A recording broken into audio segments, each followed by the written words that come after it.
We can never choose who we fall in love with, but we do have a choice on who we choose to love and stay in love with.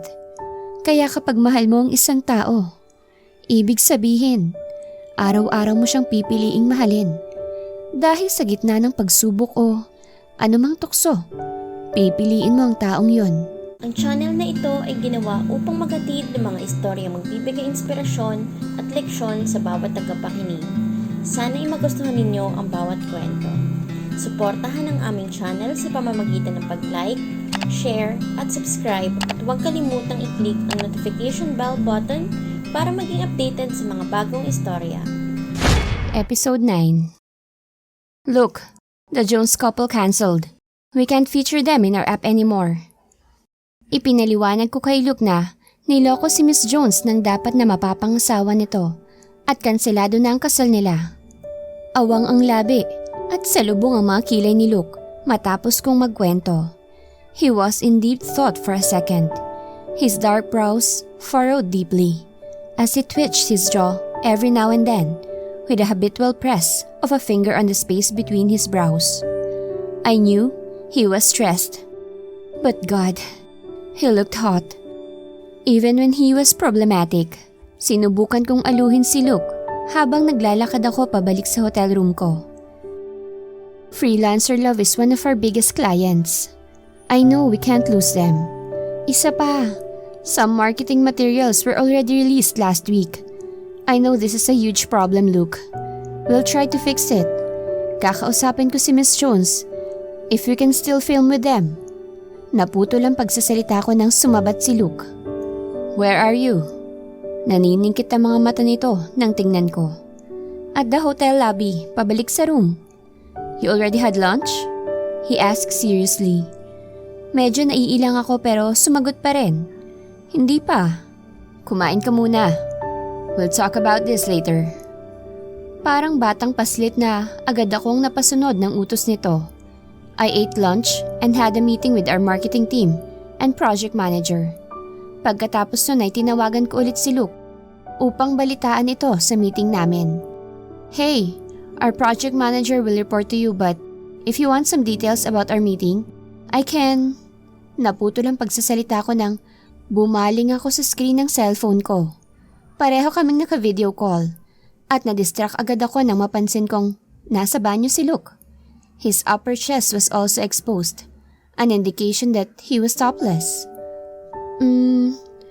Shall I call later? I stuttered. No, go ahead. I'd love to hear about your meeting. Baliwalang saad ni Luke. Napahugot ako ng hininga bago nagpatuloy. Habang nagpapaliwanag ako, ay ipinatong ni Luke ang cellphone niya sa bathroom counter. Ang huli kong nakita ay nakatapis ito ng tuwalya. Bago siya mawala sa paningin ko, I continued talking while I could hear him shower. Andy is planning to find another couple to be the testimony of our app. That would be hard but that's our only hope to keep our client. Napalunok ako nang pagbaling ko sa camera ay lumabas si Luke mula sa shower. Wala itong saplot. I completely lost my senses. I felt like I shouldn't be looking, but I couldn't look away too. Luke walked out of the shower towards the bathroom sink. And in the short moment that he passed in front of the camera, I got a glimpse of his immaculate nakedness. He was all hard and sculpted muscle, twisted over his frame.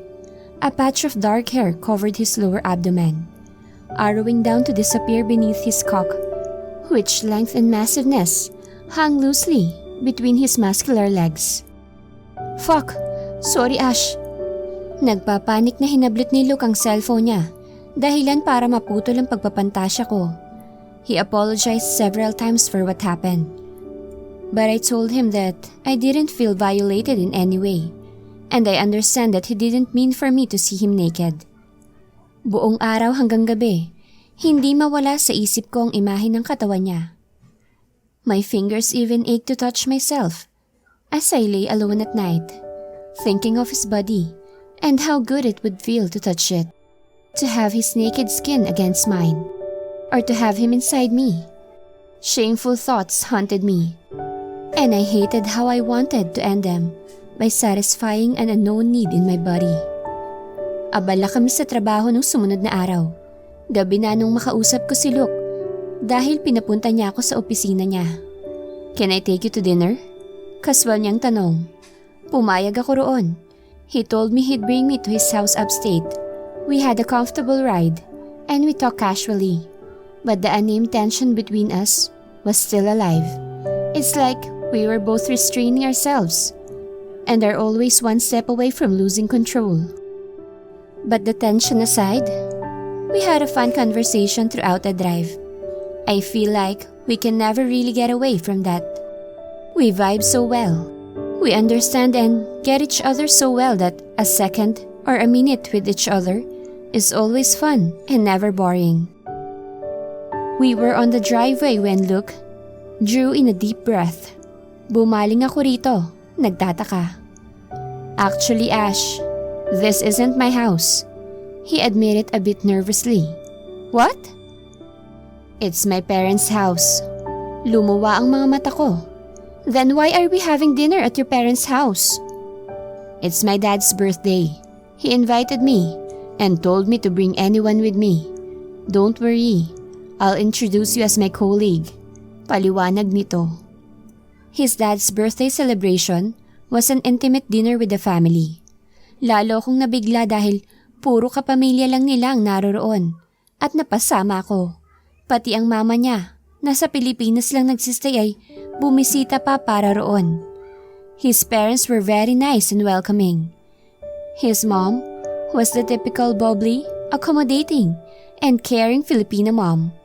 His dad was a Canadian who was quieter than his mom but was equally friendly too.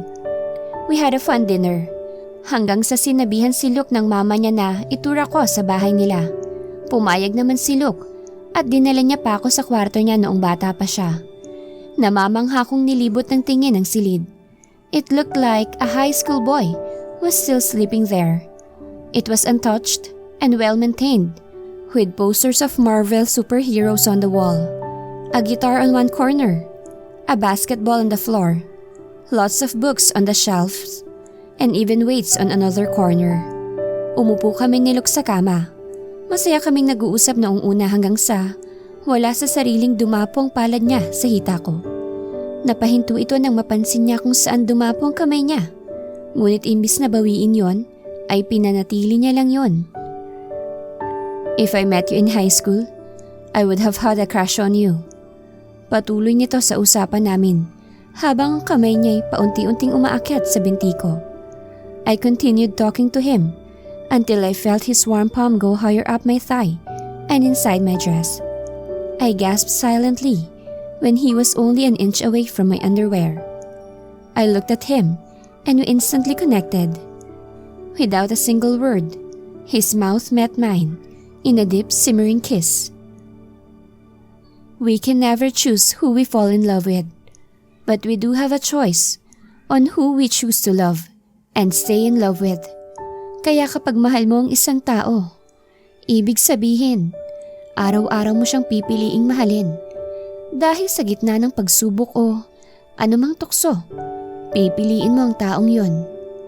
It's true that I didn't choose to fall in love with my boss. It was beyond my control. But everything else that happened after I fell in love with him were choices that I gladly made because I chose him to love him.